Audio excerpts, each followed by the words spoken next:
Jubilee hills ఉప ఎన్నిక ప్రశాంతంగా ముగిసింది. ప్రజలు పెద్ద ఎత్తున కాంగ్రెస్ పార్టీకి, కాంగ్రెస్ అభ్యర్థి నవీన్ యాదవ్ కి మద్దతునిచ్చినట్టుగా అక్కడ ఉన్నటువంటి వాతావరణం మా నాయకుల ద్వారా తెలుస్తా ఉంది. జూబ్లీ హిల్స్ ఉప ఎన్నికల్లో గెలవడానికి కాంగ్రెస్ పార్టీ అభ్యర్థి నవీన్ యాదవ్ కొరకు కష్టపడే ప్రతి ఒక్కరికి కూడా ధన్యవాదములు.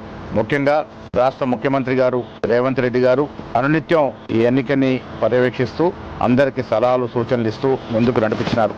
అదేవిధంగా ఉప ముఖ్యమంత్రి బట్టి విక్రమార్క గారు, గౌరవ మంత్రివర్యులు, శాసనసభ్యులు, శాసన మండలి సభ్యులు, కార్పొరేషన్ చైర్మన్స్, అదేవిధంగా కాంగ్రెస్ సీనియర్ నాయకులు, మహిళా కాంగ్రెస్, యువజన కాంగ్రెస్, ఎన్ఎస్వై సేవాదళతో పాటు వివిధ డిపార్ట్మెంట్ల యొక్క చైర్మన్లు అందరూ కూడా ఈ నెల రోజులుగా ప్రజలకి మేమిచ్చిన అభివృద్ధి సంక్షేమాన్ని చెప్పడంలో విజయవంతమైనారు. ప్రజలు మేమిస్తున్న సంక్షేమం పట్ల, మేమిస్తున్న అభివృద్ధి పట్ల సంతోషంగా ఉన్నారు. కాబట్టి పెద్ద ఎత్తున కాంగ్రెస్ పార్టీకి మద్దతు వచ్చినట్టుగా తెలుస్తూ ఉంది.